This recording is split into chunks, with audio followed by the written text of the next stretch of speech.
ఈ భూమి మీద ఏ జీవికి రాని ఐడియాలు ఈ ఆడాలకే వస్తాయండి. ఈ ఆడాలకు మాత్రమే వస్తాయి. అయితే అసలు ఇక్కడ మ్యాటర్ ఏంటంటే గైస్, మహారాష్ట్రకు చెందిన బారామతిలో శర్మిలా ప్రవీణ్ అనే ఇద్దరు భార్యాభర్తలు అయితే ఉన్నారనమాట. వీళ్ళిద్దరి మధ్య గత కొన్ని రోజుల నుంచి గొడవలు అయితే జరుగుతున్నాయి. సో అలా గొడవలు జరగడం వల్ల శర్మిల ఏమో తన భర్త ప్రవీణ్ ని సజీవ దహనం చేసేయాలి అని అయితే అనుకుందనమాట.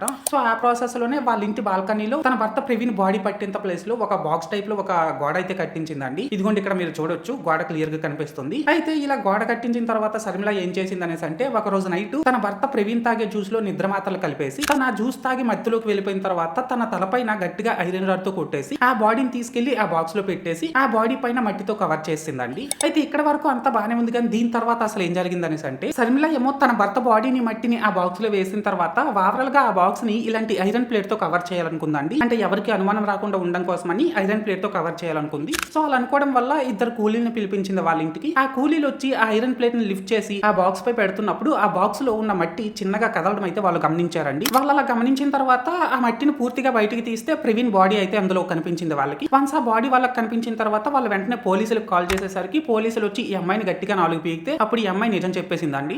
సో మొత్తానికి ఏదేమైనప్పటికీ ప్రెజెంట్ డేస్ లో ఎక్కువగా జరుగుతున్న ఇలాంటి ఇన్సిడెంట్స్ గురించి వింటున్నప్పుడు ఈ భార్యలందరికీ భర్తలను చంపేసే వైరస్ ఏదో సోకేసిందేమో అని అయితే అనిపిస్తుందండి. కాకపోతే ఏంటండి, మనం మార్నింగ్ లేచామనేసి అంటే ఇలాంటి న్యూస్లు కొన్ని వందలు అయితే వినిపిస్తున్నాయి, కనిపిస్తున్నాయి. కరెక్టే కదండి. అయితే ఈ ఇన్సిడెంట్ పై మీ ఒపీనియన్ ఏంటో అది కామెంట్ సెక్షన్ లో చెప్పేయండి. అండ్ మీరు ఇంకా ఈ రీల్ లైక్ చేయకపోతే వెంటనే లైక్ చేసేసి మన పేజ్ ని వెంటనే ఫాలో కొట్టేసి నన్ను కొద్దిగా సపోర్ట్ కూడా చేసేయండి. ఓకేనా? This is Lokesh signing out. జై హింద్.